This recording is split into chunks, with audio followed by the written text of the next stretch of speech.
ఏంటత్తా bathroom లో ఒకటికి 4 రకాల సోపులు ఉన్నాయా? మీరు ఏ రకం సోప్ వాడతారో తెలియదండి, అందుకే 4 రకాలు పెట్టా. అత్త బాత్రూమ్ లో సోప్ అయిపోయినట్టుంది, ఒకటి మార్చొచ్చు కదా. ఆల్రెడీ ఒంటి సోప్ అయిపోయింది కానీ అక్కడ బట్టల సోప్ ఉంది, రుద్దుకోండి. ఇదిగో కొత్త అల్లుడు, నువ్వు వచ్చావని చెప్పి chicken, fish, prawns, crab, mutton అన్ని తీసుకొచ్చా కానీ బాగా తినబోయే అల్లుడు. పాతలుడు వచ్చేటప్పుడు మా 1 కేజీ చికెన్ తెద్దామని తెలీదా? సర్లే నువ్వు వచ్చావని చెప్పి కాళ్ళు తలకాయలు తెస్తా, చికెన్ తింటావు కదా. ఏమయ్యా శీతాకాలంలో ఇంట్లోనే కూర్చోకపోతే కాస్త బయటకు వస్తే చుట్టుపక్కల వాళ్ళని కూడా చూస్తాం కదా. ఏమయ్యా శీతాకాలంలో పెళ్ళి సంవత్సరమైనా బిడ్డకి ఇంకా కడుపు అవ్వలేదంటగా, ఏమైనా చేస్తున్నావా లేదా? ఏంటి అదే పూజలు చేస్తేనే కదా పిల్లలు పుట్టేది.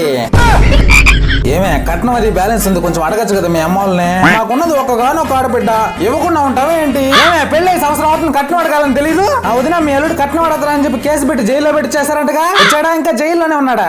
ఏంటి అల్లుడు ఏదో అడగమంటున్నావు? అబ్బాయి ఏం లేదత్తా.